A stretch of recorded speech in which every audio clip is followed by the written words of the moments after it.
Hi. ఒక ఊర్లో ఒక అమాయకపు అబ్బాయి ఉండేవట. వాడు ఎంత అమాయకుడంటే ఎవరేం చెప్పినా నమ్మేసేవాడు, ఎవరేం చెప్పినా ఆ పనులు చేసేసేవాట. కొంచెం కూడా ఆలోచించకుండా, అంటే కొద్దిగా కూడా బుర్ర వాడేవాడు కాదట. దానివల్ల బోల్డని ప్రాబ్లమ్స్ తెచ్చుకుంటూ ఉండేవట.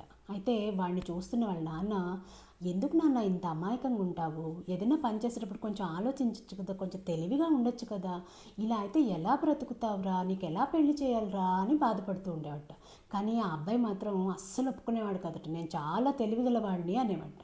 అయితే ఒకరోజు వాళ్ళ నాన్న బాగా ఆలోచించి ఒక గొర్రెని తీసుకొచ్చి ఆ అబ్బాయికి ఇచ్చి, నువ్వు చాలా తెలివిగలవాడివి కదా, అయితే దీన్ని తీసుకెళ్ళి సంతలో అమ్మిరా చూద్దాం అన్నట్ట. అబ్బాయి ఓకే అన్నట్టు. అయితే దీన్ని అమ్మాలి, కానీ దీన్ని అమ్మిన డబ్బులు ఇది రెండు మళ్ళీ ఇంటికి తీసుకురావాలి, నువ్వు ఓకేనా అన్నట్టు. దానికి అబ్బాయి ఓ సింతేనా సరే అని చెప్పి దాన్ని తీసుకొని సంతకెళ్ళాట. సంతకెళ్ళి ఒక చాట నిల్చుంటే ఒక అతను వచ్చి, ఎందుకు అమ్ముతావు బాబు ఈ గొర్రెని అని అడిగట.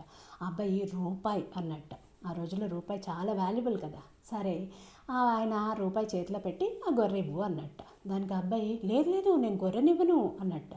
అదేంటి, నేను రూపాయి ఇస్తే నువ్వు గొర్రె ఇవ్వాలి కదా నాకు అన్నట్టు. అయితే లేదు లేదు గొర్రెని ఇవ్వకూడదు, మా నాన్న గొర్రె నమ్మిన డబ్బులు గొర్రె రెండు ఇంటికి తెచ్చేయమన్నాడు, నేను ఇవ్వను అన్నట్ట. దానికి ఆయన ఇదేమిటి పిచ్చా ఏమన్నా నీకు, అయితే నాకేం అక్కర్లేదు, నా రూపాయి నాకు ఇచ్చేయి అని చెప్పి ఆ రూపాయి తీసుకొని వెళ్ళిపోయాడు. అలా ఇద్దరు ముగ్గురు వచ్చినా అందరికీ అదే సమాధానం చెప్పాడు. దాంతో వాళ్ళందరూ వీడికి ఏమన్నా తెక్కో ఏమో, వద్దులే వీడి జోలికి వెళ్ళకండి అని చెప్పి అక్కడి నుంచి వెళ్ళిపోయారు. దాంతో సాయంకాలం వరకు ఎవ్వరూ కొనలేదు ఆ గొర్రెని. ఇంకా చేసేదేం లేక సంత నుంచి వాళ్ళ ఊరికి వెళ్ళిపోవడానికి వెనక్కి బయలుదేరాడు.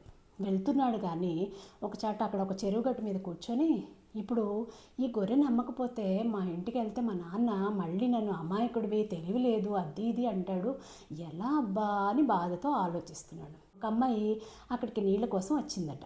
వచ్చి అబ్బాయిని చూసి, ఎవరు నువ్వు, ఎందుకు బాధపడుతున్నావు అని అడిగిందట. అయితే అబ్బాయి, నేను పక్కూరు నుంచి వచ్చాను, గొర్రెని అమ్ముకుందామని సంతకు వస్తే ఎవ్వరు కొనలేదు అన్నట్టు. అదేంటి ఈ గొర్రె ఇంత బాగుంది కదా, ఎందుకు కొనలేదు అంటే వాళ్ళ నాన్న చెప్పిన కండిషన్ చెప్పాట. చెప్పేసరికి ఆ అమ్మాయి కొంచెంసేపు ఆలోచించి, ఓ అవునా సరేలే, అయితే చీకటి పడింది కదా, ఇప్పుడు ఎలా వెళ్తావు మీ ఊరు, పక్కనే మా ఇల్లు ఉంది, అన్నం తిని పడుకుంది, కానీ మా నాన్న నీకు ఏదైనా హెల్ప్ చేస్తాడేమో చూద్దాము అని వాళ్ళ ఇంటికి తీసుకెళ్ళిందట. సరే అబ్బాయి అక్కడ భోజనం చేసి పడుకున్నాడు. ఆ అబ్బాయి పడుకున్న తర్వాత ఆ అబ్బాయి వాళ్ళ నాన్న పెట్టిన కండిషన్ గురించి ఆలోచిస్తుంటే ఆ అమ్మాయికి ఒక ఐడియా వచ్చింది. ఆ ఐడియా ఏంటో నెక్స్ట్ వీడియోలో చెప్పుకుందాం. ఆ ఐడియా కనుక మీలో ఎవరైనా గెస్ చేస్తే కామెంట్ చేసి చెప్పండి. See you in the next video. Thank you.